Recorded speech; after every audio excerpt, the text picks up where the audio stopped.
using Zoom to head up to Brisbane to catch up with David Inderias. We're going to talk about a bundle of things. David, welcome. Good to have you on board. Thanks for having me. Co-founder and CEO of the Fresh Supply Company.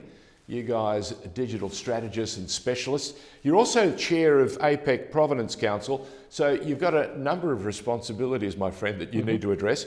But let's talk about this new QR code app that you're so excited about. And of course, you've released basically this week to showcase at the Sydney Festival what it does and what it's about. Thanks, George. So it really goes further than just a QR code. A QR code is really the portal to link you to, the work that's been done underneath. Typically when we walk into restaurants, we're signing in saying, I've been here, and it pulls up again a portal saying, hey, well, sign in, share your details, and let us know that you've been here, right? Yeah. Well, what we're doing here, it sounds a little bit different, but it's actually built off the same technology a stack, just with a different outcome, meaning we're experts in digitizing the upstream kind of story around what a product is, where it's come from, the chain of custody, and how it was transformed into a consumer good that you or I purchase. Yeah. And that's kind of the key. That's kind of the key, which is we think about sustainability. Yep. Or we hear a lot about sustainability. There's more and more hype about carbon credits, carbon offsets, and we've seen the $2, $4, et cetera, kind of carbon offsets when we look at plane tickets and all that sort of thing. Yep. What we're doing is making it more tangible and thinking about it instead of an organizational level. Yep. Where companies kind of saying, okay, well, it's right for them to be good corporate citizens, but rather than saying and patting ourselves on the back and saying, okay, well, we have bought X amount of credits or planted X amount of number of trees. What we're doing is shifting that thinking and saying, don't think about it as the organization. You and I as consumers, you buy a pair of shoes, I buy a 3 liter of milk. We're consumers that engage with products, right? So we want to think about offsets and carbon neutrality at the product level, right? So this jug of milk I bought, this coffee that I purchased, whatever the footprint was of that thing, whatever it took to get it there, could we offset that? And could we then prove it using the smarts and infrastructure that we've had around traceability to trace, hey, these credits were purchased from this exchange, they were broken up into little 1 gram tokens and then aggregated or shaped together back up again to offset 450 grams, for example, a cup of coffee. It sounds to me that you're bringing it to the people on the street. You're bringing it to the consumer and you're saying, hey, you too have a role to play. And I love the fact that there's this code that you're bringing, as you say, this portal, but this app also is a bit of an incentivization tool, isn't it?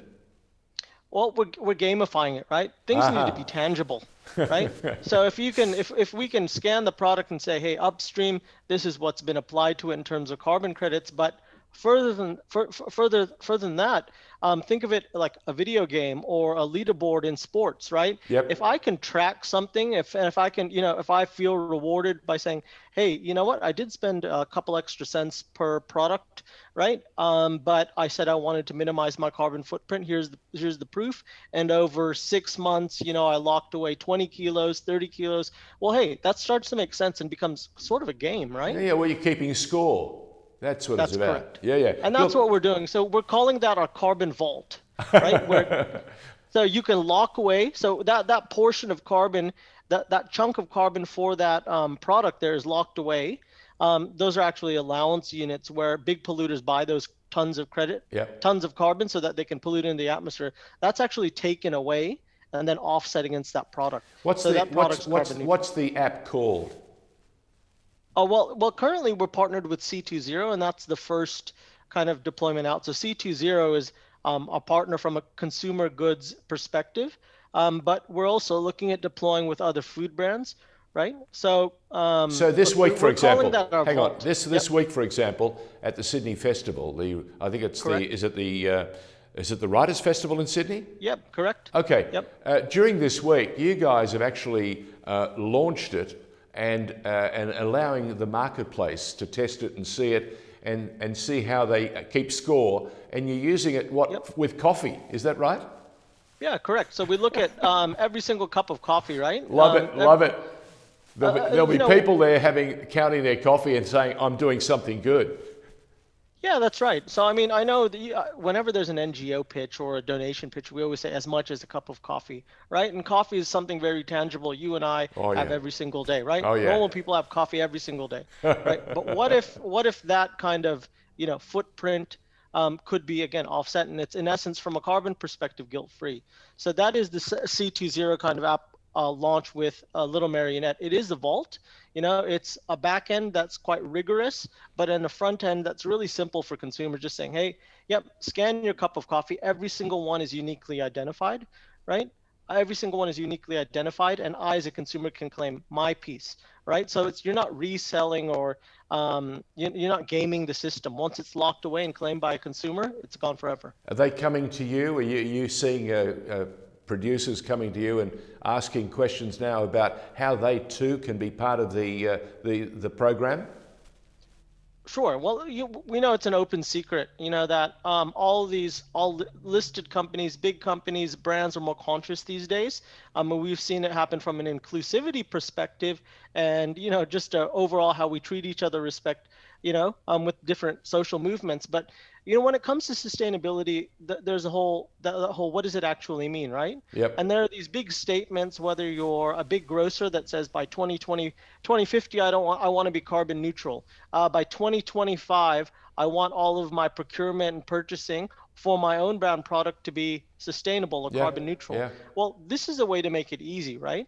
So, I mean, we can hand our heart, say, this product, this cup of coffee, this bag of coffee, these sunglasses, this jug of milk actually has discrete offsets. So it really takes the whole kind of facing, saying, okay, I've got this many SKUs or this many different product types of milk. Well, how do you actually turn a percentage or proportion of what you're selling and make it sustainable? This is an easy way to do it. So I love it. I think, yeah, we're making it easy for retailers as well as brands to actually discreetly prove down to the, again, product level, the product that you sell that consumers engage with, that's offset. And it's very, it's totally provable. So there you go. David Inderias telling us about an app that they're using.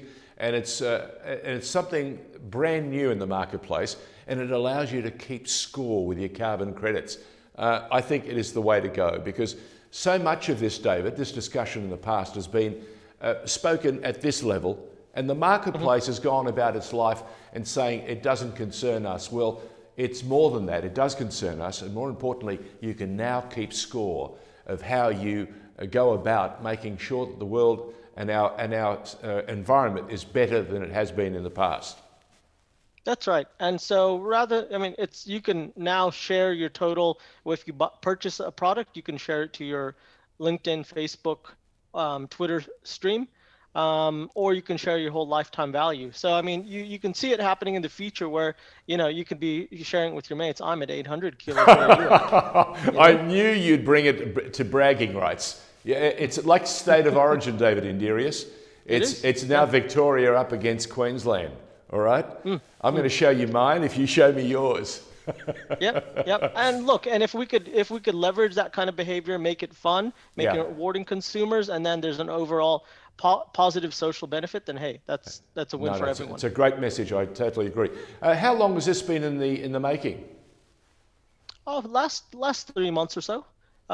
Maybe a little bit longer. Yeah, about 3 months. Well done. We've been talking about it and seeing how can we actually, it's that figuring out how is it actually useful for consumers, right? Yeah. Again, companies have said we're good, we're sustainable, we're this, we're that, but then you can't really feel it at the consumer level, and that's what we're trying to change. Prove it. I love that. What do they say? Prove it, and also make there be a reward for me, the consumer. Like, Correct. what's the payback? Yeah. David Inderias loves talking about how we can pay everybody back and do it in a more meaningful way. From the Fresh Supply Company, the CEO and the co-founder, David Inderias. Thank you for joining us, mate, and giving us a new portal to see the world. It's just a new way to engage with the product from a sustainability perspective. We're with you. Excellent. Thanks, George. Pleasure, my friend.